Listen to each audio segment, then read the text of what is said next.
జిల్లా మానకొండూర్ మండలం పచ్చనూరు గ్రామ సర్పంచ్ అభ్యర్థిగా పోటీ చేస్తున్న భాగ్యలక్ష్మి ప్రజల్లో ఒక ప్రత్యేక గుర్తింపును సంపాదించారు. సామాజిక సేవలో ఆమె నిబద్ధత, ఆమెకున్న అవగాహన, అభివృద్ధి ప్రణాళికలు ప్రజలను ఆకర్షిస్తున్నాయి. పచ్చనూరు గ్రామ అభివృద్ధికి కృషి చేస్తానని ఆమె పేర్కొన్నారు. గ్రామ ప్రజలందరూ ఆమెకు మద్దతు తెలపాలని కోరుతున్నారు. మొదటి కారణము ఏంటంటే గ్రామం పైన ఉన్నటువంటి సమస్యల గురించి మేము చర్చించడం జరిగింది.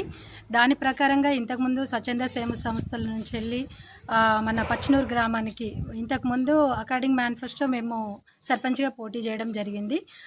కొన్ని ఓట్లతో 30 ఓట్లతో ఓడిపోవడం జరిగిందండి.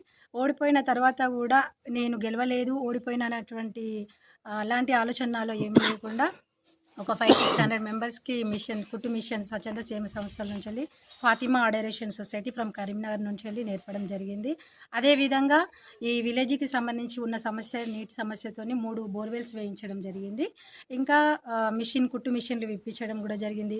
పండ్ల విత్తనాలు, కూరగాయల విత్తనాలు, పండ్ల చెట్లు కూడా ఇప్పించడం జరిగింది. ఓడిపోయినామనేటటువంటి అసంతృప్తి అనేటటువంటిది లేకుండా నేను ఇంట్రెస్ట్గా స్వచ్ఛంద సేవ సంస్థ ద్వారా కానీ నాలో ఉన్నటువంటి శక్తి ధైర్యాలను నేను మన విలేజ్లో ఉన్నటువంటి వాళ్ళతో ఎక్కడ ఏ సమస్యలు ఉన్నా అందులోకి వెళ్ళి పంచుకోవాలనే ఉద్దేశంతో ముందుకు వస్తున్నాము. ఓకే మేడం, మన గ్రామంలో ఉన్న అసలు మొదటి సమస్య ఏంటి మేడం?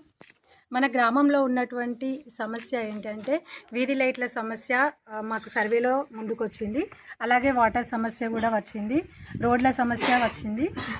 ఇలాంటి సమస్యలను మేము తిరుగుతున్నటువంటి నేపథ్యంలో గ్రహించడం అనేది జరుగుతుంది.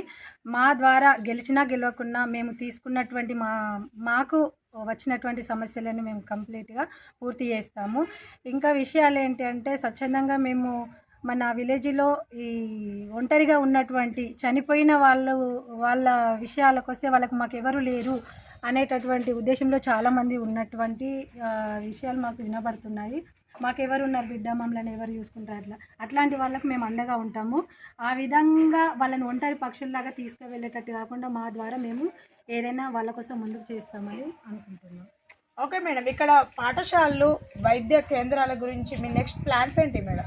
ఎడ్యుకేషన్ ప్రకారంగా నేను రాష్ట్ర స్థాయి నేషనల్ లెవెల్లో స్పోర్ట్స్ మ్యాన్ని కాబట్టి విద్యార్థులందరూ కూడా చదువు ప్రకారము నేను ఖచ్చితంగా వాళ్ళకు ఉన్నటువంటి సాంస్కృతిక కార్యక్రమాలు కానివ్వండి, కల్చరల్ యాక్టివిటీస్ ఏమున్నాయినా నైట్ స్కిల్స్ వాళ్ళు ఉన్నటువంటి పిల్లల్లో ఉన్నటువంటి శక్తి సామర్థ్య దారుఢ్యాలను గుర్తించి ఖచ్చితంగా నేను వాళ్ళ కోసం ఏ విధమైనటువంటి స్టెప్ ఖచ్చితంగా తీసుకుంటానని హామీ.